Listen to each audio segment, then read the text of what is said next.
यहाँ पर एक क्वेश्चन है, which one of the following, नीचे जो ऑप्शंस दिए हैं उसमें से कौन सा आयंस एग्जिबिट्स क्या करता है, शो करता है डी डी ट्रांजिशन, है ना, इलेक्ट्रॉन का डी से डी में ट्रांजिशन यानी पहुँचना, है ना, जंप करना, और क्या पैरामैग्नेटिज्म एज वेल,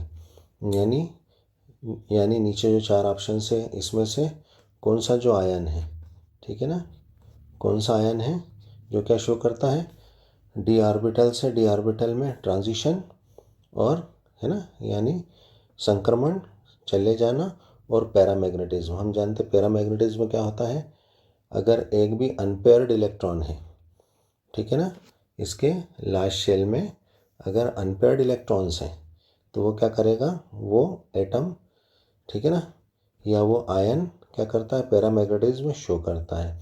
और एक भी अनपेयर ना हो, सब पेयर्ड हो तो डायमैग्नेटिज्म शो करता है, ठीक है। तो हमें तो यहाँ पर अभी डी डी ट्रांजिशन, है ना, डी ऑर्बिटल्स में जो इलेक्ट्रॉन्स का जंप करना, जाना, और क्या पैरामैग्नेटिज्म यानी एक भी अनपेयर्ड इलेक्ट्रॉन अगर उसमें है तो हमें ऐसा आयन बताना है, ठीक है। तो यहाँ पर हम चेक करते हैं हमारे ऑप्शंस को, ठीक है। तो सबसे पहले जो है हम हमारा ए ऑप्शन चेक करते हैं, ठीक। तो इसमें क्या है, ऑक्सीजन 4 हैं, हम जानते हैं एक ऑक्सीजन पर क्या ऑक्सीडेशन स्टेट होती है, 2 नेगेटिव। तो यहाँ 4 ऑक्सीजन है यानी 4 2 जा, यानी ऑक्सीजन पर टोटल क्या होंगे 8 नेगेटिव, और इस पर ओवरऑल क्या है 2 नेगेटिव है, यानी 8 में से 2 नेगेटिव, ठीक है ना, हम माइनस कर देंगे तो क्या आ जाएगा 6 नेगेटिव। यहाँ पर ऑक्सीजन पर क्या है टोटल 6 नेगेटिव। हम जानते हैं किसी भी कंपाउंड को, मॉलिक्यूल को जो है न्यूट्रल होने के लिए यानी बनने के लिए उस पर क्या ऑक्सीडेशन स्टेट होना चाहिए, टोटल ओवरऑल 0 ऑक्सीडेशन स्टेट होना चाहिए। और ये कब होगा, जब क्रोमियम पर +6 जो है ऑक्सीडेशन स्टेट हो, क्योंकि +6 और -6 कैंसिल होकर 0 आना चाहिए।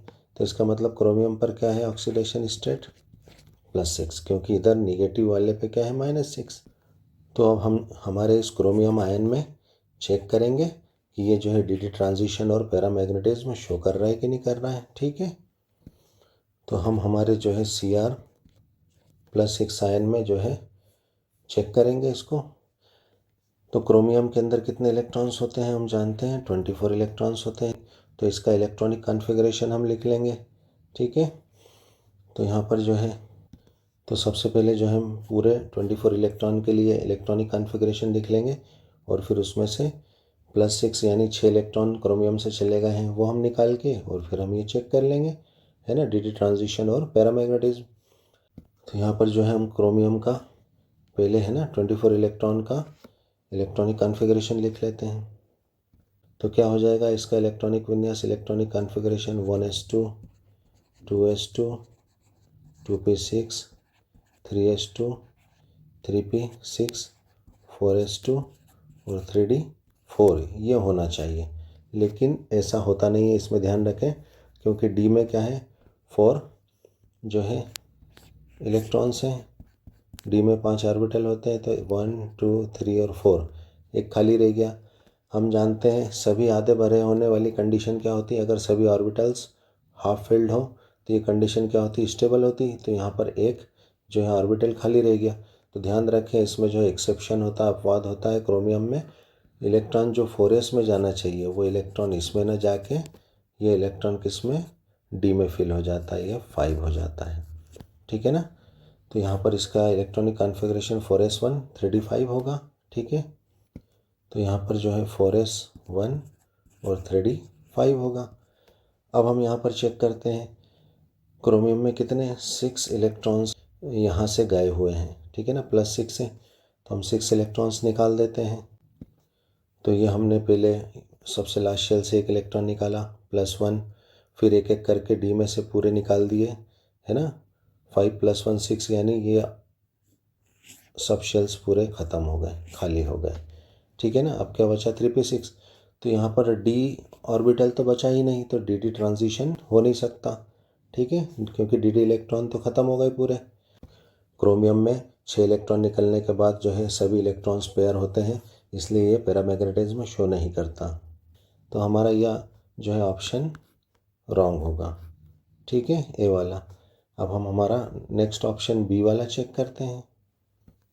यहाँ पर अगर हम चेक करें तो क्या है, हमारे ऑक्सीजन 7 है। अभी हमने देखा कि एक ऑक्सीजन पे क्या होता है 2 नेगेटिव, तो 7 ऑक्सीजन से तो 7 2 जा 14 है ना, कितने टोटल ऑक्सीजन पर जो है -14 है ना, ऑक्सीडेशन स्टेट आ जाएगी -14।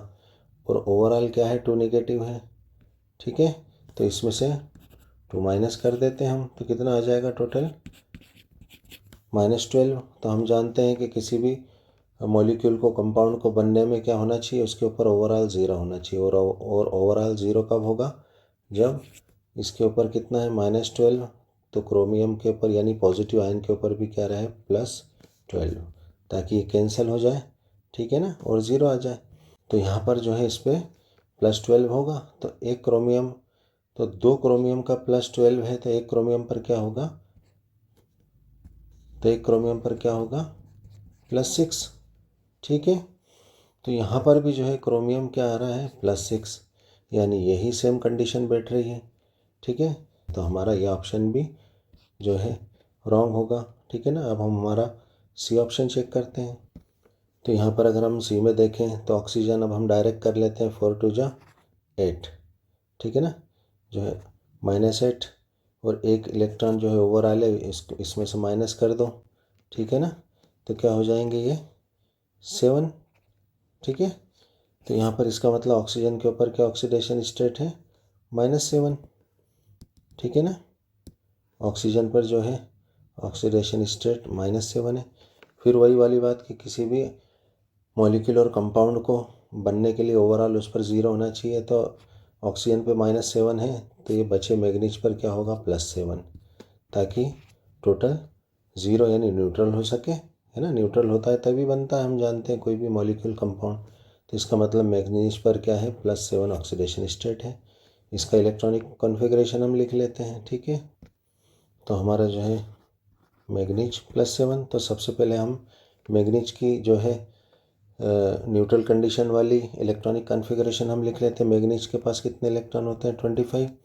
ठीक, तो हम इसका इलेक्ट्रॉनिक कॉन्फ़िगरेशन लिख लेते हैं 1s2 2s2 2p6 3s2 3p6 4s2, यहाँ तक कितने हो गए 20, और 3d5। ठीक है, अब ये हमारा नॉर्मल कंडीशन वाला इलेक्ट्रॉनिक कॉन्फ़िगरेशन हो गया मैग्नीज का, कौन सा, ठीक है ना, Mn 0 वाली कंडीशन पर है ना, न्यूट्रल कंडीशन पे। अब हमें इसमें से जो है +7 इलेक्ट्रॉन्स निकालना है। निकाले, 2 ये निकल गए, 5 ये निकल गए, 7, तो यहाँ पर फिर d ऑर्बिटल नहीं बचा। ठीक है, तो यहाँ पर dd ट्रांजिशन नहीं हो पाएगा, और पैरामैग्नेटिज्म भी नहीं है यहाँ पर। क्यों, क्योंकि सभी फुलफिल्ड है। ठीक है, ऐसा ही हमारे क्रोमियम में भी हुआ था कि वहाँ पर जो है 6 इलेक्ट्रॉन निकलने के बाद क्या यही बचा था 3p6, सारे फुलफिल्ड थे।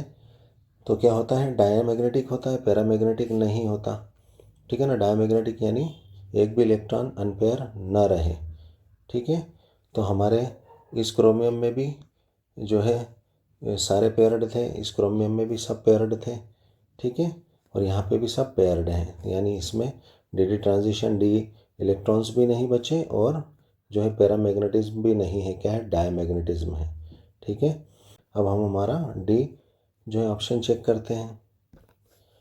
अब यहाँ पर हम हमारा डी ऑप्शन चेक करें तो क्या होगा, ऑक्सीजन जो है 4 है, तो क्या हो जाएगा 8 नेगेटिव।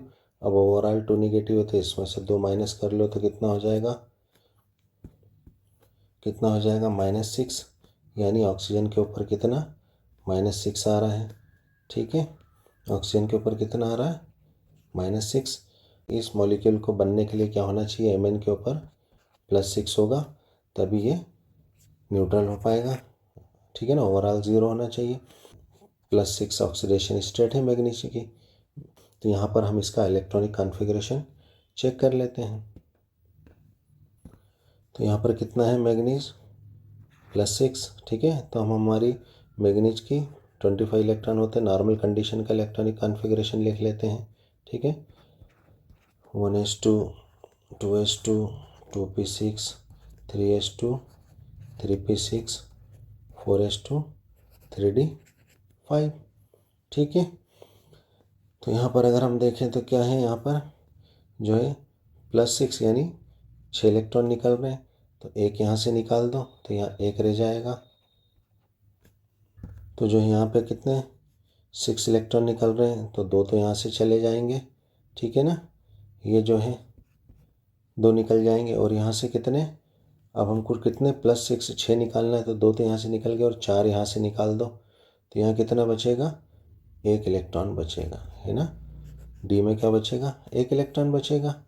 ठीक है, तो यहाँ पर अगर हम देखें तो देखिए एक तो पैरामैग्नेटिज्म भी दिख रहा है, क्योंकि डी में क्या बचा है, 1 ही इलेक्ट्रॉन बचा है। ठीक, तो एक अनपेयर भी इलेक्ट्रॉन अगर होता है, जैसा हमने बताया पैरामैग्नेटिज्म शो करने के लिए, ठीक है ना, एक अयुग्मित इलेक्ट्रॉन होना ज़रूरी है। ठीक है ना, तो ये क्या होते हैं, पैरामैग्नेटिक होते हैं। पैरामैग्नेटिक का मतलब होता है मैग्नेटिक फील्ड में यानी चुंबक की तरफ अट्रैक्ट होना, हल्का सा अट्रैक्ट होना, इसको क्या कहते हैं, पैरामैग्नेटिज्म। ठीक है ना, तो ये आयन जो है, ठीक है ना, मैग्नीज +6, इसमें जो है एक अनपेयर्ड इलेक्ट्रॉन है, यानी ये पैरामैग्नेटिज्म शो करेगा, यानी मैग्नेट की तरफ या मैग्नेटिक फील्ड में हल्का सा क्या होगा, आकर्षित होगा, अट्रैक्ट होगा। ठीक, अगर यहाँ पे ये अनपेयर्ड ना होता तो ये डायमैग्नेटिक होता, यानी मैग्नेटिक फील्ड की तरफ ये चुंबक से आकर्षित नहीं होता, चुंबकीय क्षेत्र में मैग्नेटिक फील्ड में ये जो है अट्रैक्शन शो नहीं करता। तो हमारा यहाँ पैरामैग्नेटिज्म भी शो कर रहा है ये। ठीक है ना, और अगर हम इसको एनर्जी दें तो क्या यहाँ से ये इस ऑर्बिटल में भी ट्रांजिशन कर सकता है, यहाँ से यहाँ भी जंप कर सकता है ना। जैसे जैसे हम एनर्जी दे जाएंगे तो ये यहाँ से यहाँ, यहाँ से यहाँ, यहाँ से यहाँ कूद सकता है, जंप कर सकता है, ट्रांजिशन कर सकता है ना। इस जो है आयन को अगर हम एनर्जी दे दें तो ये इलेक्ट्रॉन क्या हो सकता है, जितनी एनर्जी देंगे उस हिसाब से उस ऑर्बिटल में यहाँ से डायरेक्ट या तो यहाँ जहाँ चाहे वहाँ पे ये क्या कर सकता है, जंप इलेक्ट्रॉन कर सकता है। ठीक है ना, यानी डी से डी में, है ना, डी से डी ऑर्बिटल में ये ट्रांजिशन कर सकता है। तो यहाँ पर इसके लिए हमारे फोर्थ ऑप्शन के लिए एक तो ये क्या है, 1 इलेक्ट्रॉन है तो पैरामैग्नेटिज्म भी शो करेगा, एक अनपेयर्ड इलेक्ट्रॉन है, कितना n = 1, एक अनपेयर्ड इलेक्ट्रॉन है इसमें तो पैरामैग्नेटिज्म भी शो करेगा, और डी ट्रांजिशन, क्योंकि बाकियों में तो डी इलेक्ट्रॉन ख़त्म ही हो जा रहे थे। ठीक है ना, और यहाँ पर एक इलेक्ट्रॉन डी में है तो ये डी ट्रांजिशन भी शो करेगा और पैरामैग्नेटिज्म भी शो करेगा। ठीक है, थैंक्स फॉर वॉचिंग।